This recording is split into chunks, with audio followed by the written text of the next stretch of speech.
So ito mga paps yung ating submersible pump. 2 HP Lowara.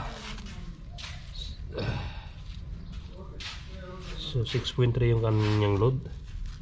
So ito yung ating float switch. Ito ay kapitan sa ibabaw ng tangke, kasi itong pump na to, ito ay patakbo sa ibabaw ng tangke, transfer pump. So ito yung pinaka-control nya, automatic na float switch. So dati ng ating unang vlog, dito natin kakabit. So yung pinaka-control ng magnetic contactor, yun siyang overload. Akyat muna tayo sa ibabaw. Maps, dito sa ibabaw. So yun yung ating view dagat. So ito yung ating gagawin. So ating nakaraang vlog dito na ikakabit yung ating float switch.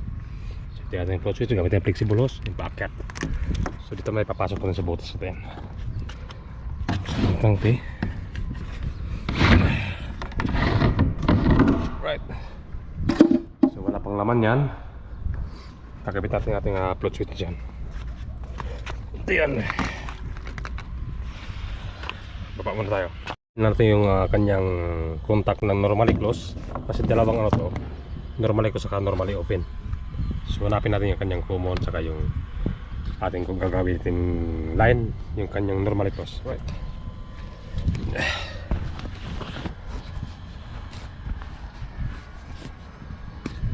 So ito yung ating kilometer. Isa.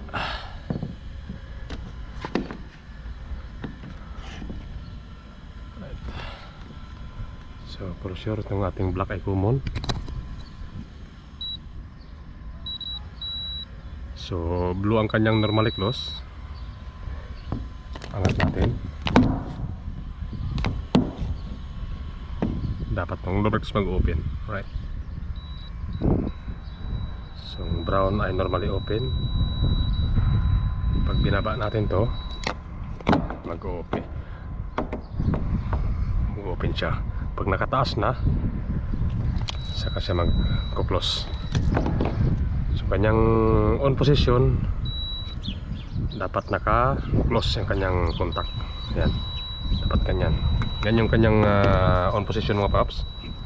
Pag napuno na yung kanyang tangke ng tubig, angat yan, saka siya magsasara. Right? So yung black ang gagamit natin, black saka blue. Yan, kakabit mo natin dito.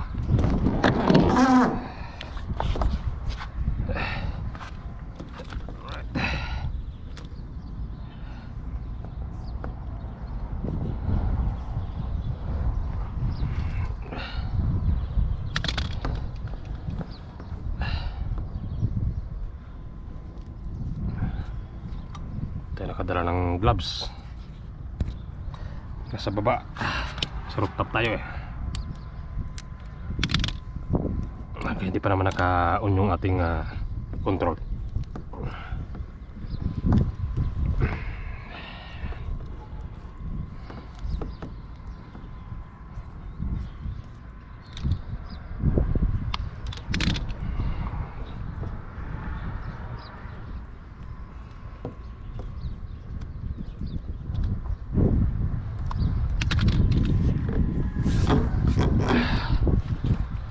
So itong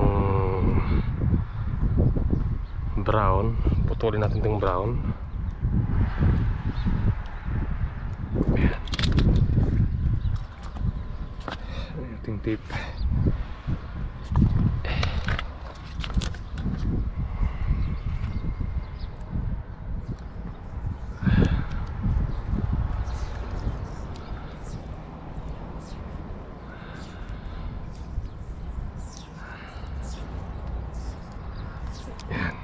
So check natin ulit. So, dapat ito ay may contact. Okay. So kabit natin dito sa ating linya.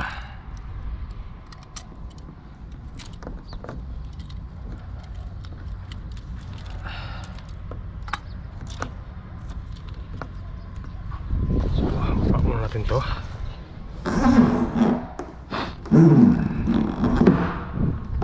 Hintayin lang natin yung kanyang haba.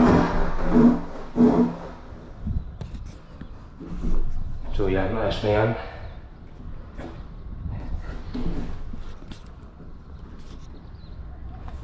Baba pa rin konti, sagad. Yan.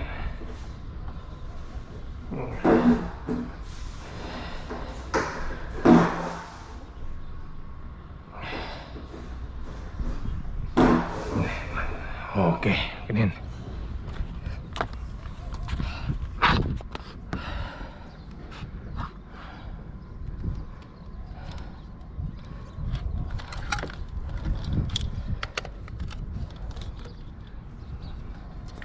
Ito yun ng extra.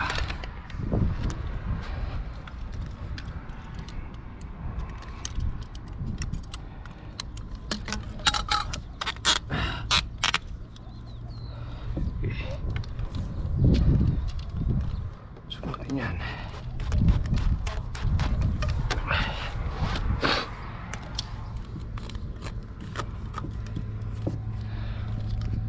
Right. Itong ating connection dito.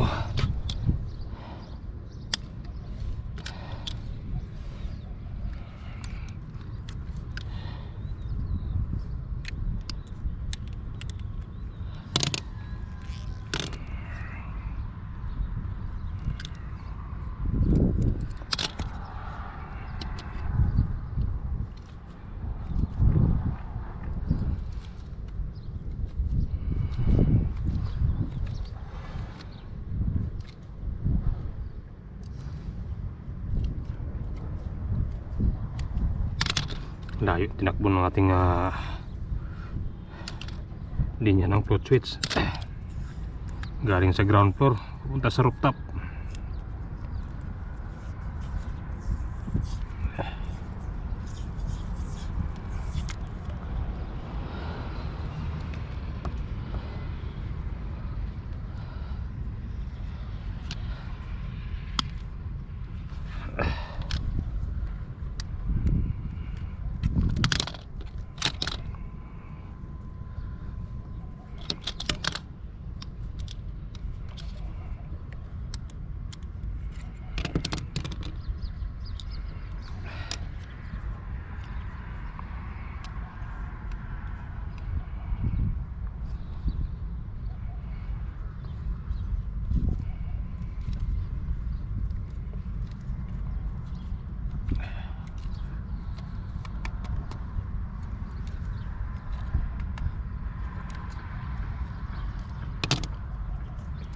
Okay.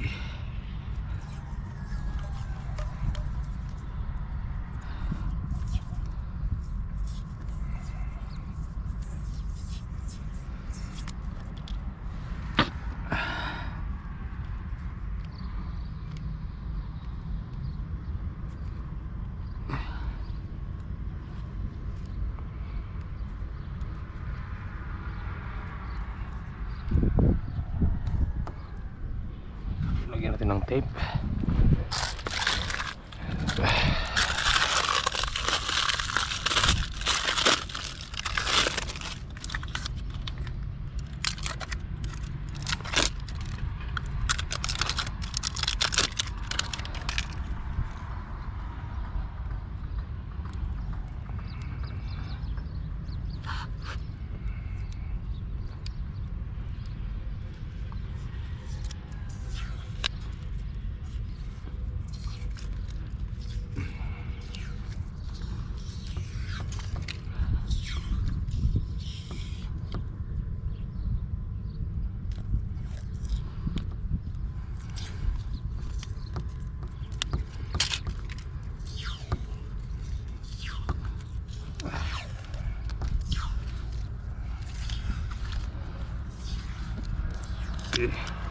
Karito.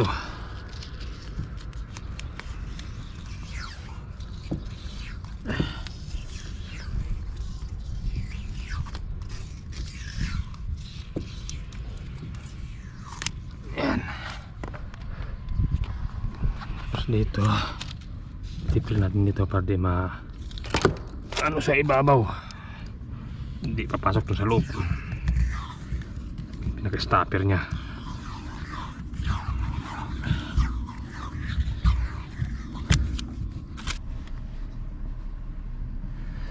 So ito yung ating control pump sa ating booster pump. Itong linya na to ay papuntang pump. So ito yung ating supply. Right, so ito yung ating control. Ito yung papuntang E1. Tapos yung common naman yan sa ito. Tapos yung ating galing sa signal ng ating constant pressure, ito yan, papunta sa normally 6 terminal 96 papuntang 95 diretso sa coil. Right, pag nagbigay ng signal, automatic under na yan. Right, so ito yung control ng ating booster pump. So, punta lang sa baba mga paps, pinaka-ground ko, ikabit natin yung ating submersible pump. Right, so yung ating submersible pump, tinesting muna natin bago natin putulin yung ating wire, kasi pag pinutol natin ng umandar pala, di patay yung negosyo. So, sabihin natin. Ayan, mga bulbak na, yung lakas oh. Yung HP yan, yung ilang ampere. Uy, Ilan? naman ulit. Ha? Ayan, Ilan ampere? kanyang load, so 5.9 lang mga paps, wala pang 6 ampere. So, hindi pa yung dumaan ng tubo, pero pag dumaan ng tubo yan, pag kunting sa flow ng kanyang tataas yan konti. Right, so kapitan natin. Kinabay. So release natin kanyang overload. Okay, so ito naman gagawin natin ngayon. Putulin natin yung ating plug ng submersible pump at ito yung ating linya ng ating supply. Dito natin iakyat si babaw. Right, para nakarikta. Pinagpala si Nonoy. Goodbye. Yan, tutuloy pa to. Kasi matubig.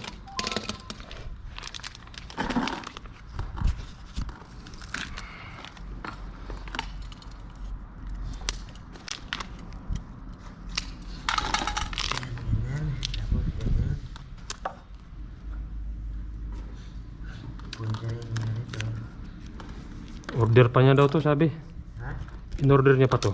Meron na naman.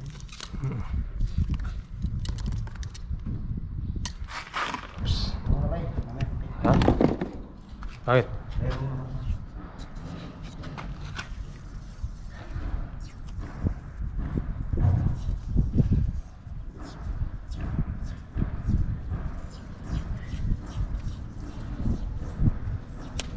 So nagbago yung motor na kinabit natin, yung ginawang submersible pump, kaya bago rin ating wiring. Bago na linya.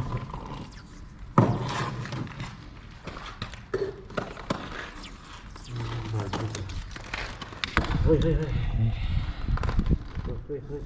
Hoy, hoy, hoy. Ito, putol na ito ngayon. Sarado na ito ngayon.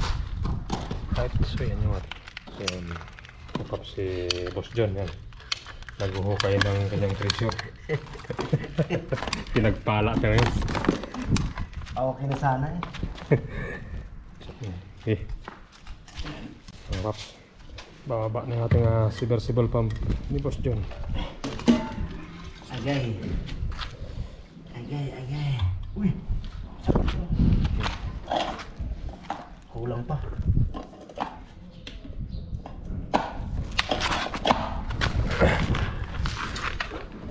Saan yung o-ring mo?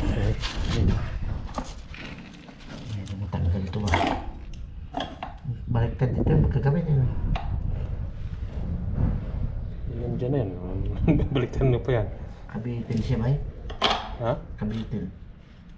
Bitin?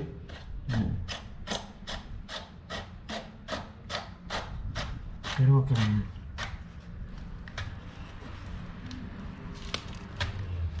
Hindi nakalapat. Hindi. Yan, bitan sana niya bito po. Okay na. Abot ba yan? Hindi, okay na. Ayon sa gusto, wala dyan na yan. Ito dapat dito, di ba? Kataba mo Patulang mo lang. na ito.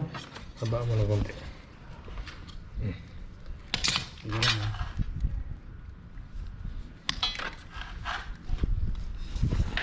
Tapos to. Tali yan dito. Hindi, pag sira lang naman yan. Sabagay, pag sira, pwede na itong ano, Pag sira, Yun sira. yun lang. Sira talaga yan pag sira. yun lang tanggalin yan. Hawakan mo yan.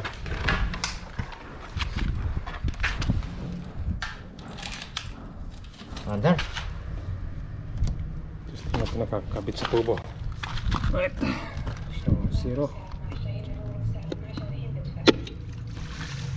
Yan, 6.2.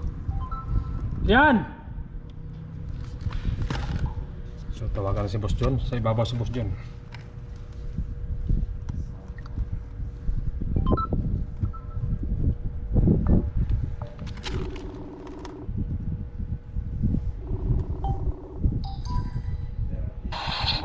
Ano? Okay na. Malakas? Patingin, pasilip sa ano sa tangke. Malakas. Buksan mo yung ano, buksan mo yung takip.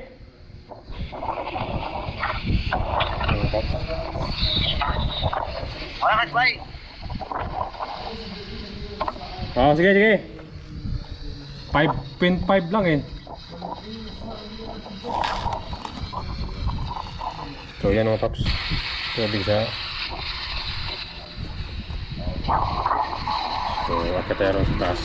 Punta natin. Ha? Okay na? Ay, walang mukha. Ha? Yung ano mo, walang tali. Yung alin? Okay lang yan. Nakano yan sa baba? Okay.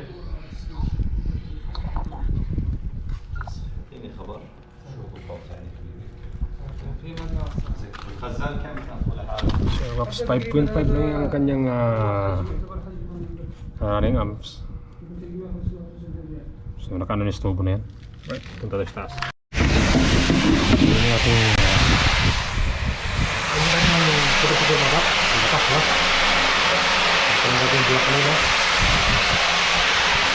mas puro na pang doon, bulis. Tanggal lang sila.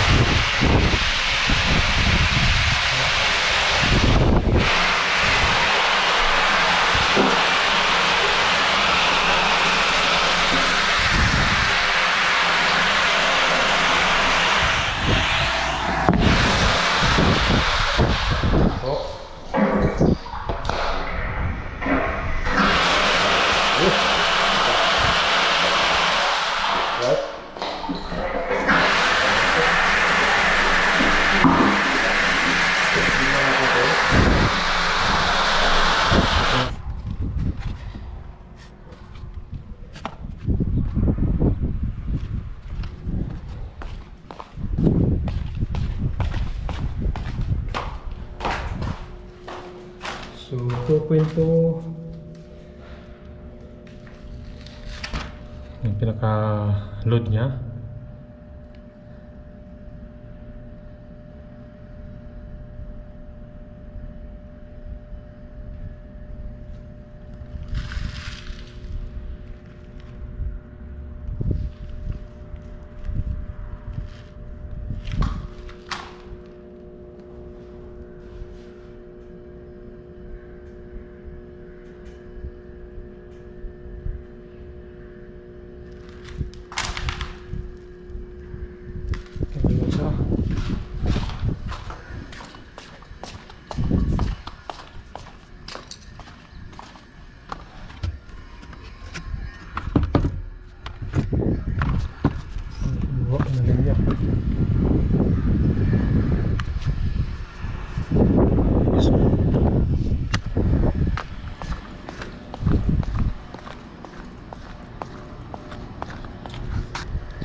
transfer pump, pinandar natin. Berating isara yung discharge line. Ito yun. Sila yung pressure, angat. Dapat siya mag-off. Balik na yaring ito.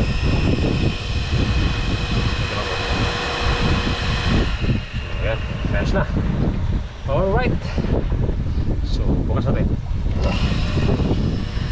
Okay.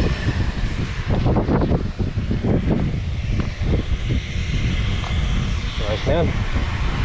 Sara natin to.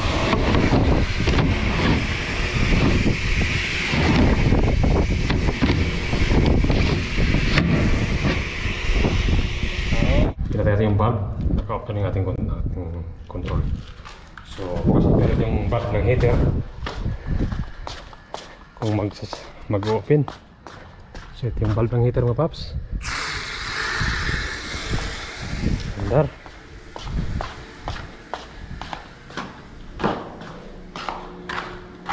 So, 2.4. Sara natin.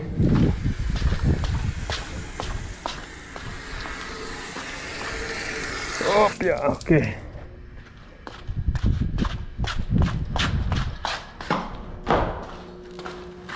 2.1. Yun. Ayos na. Right. So yun lang mga paps ang ating continuous ng ating final na ating pump, booster pump saka transfer pump. Right.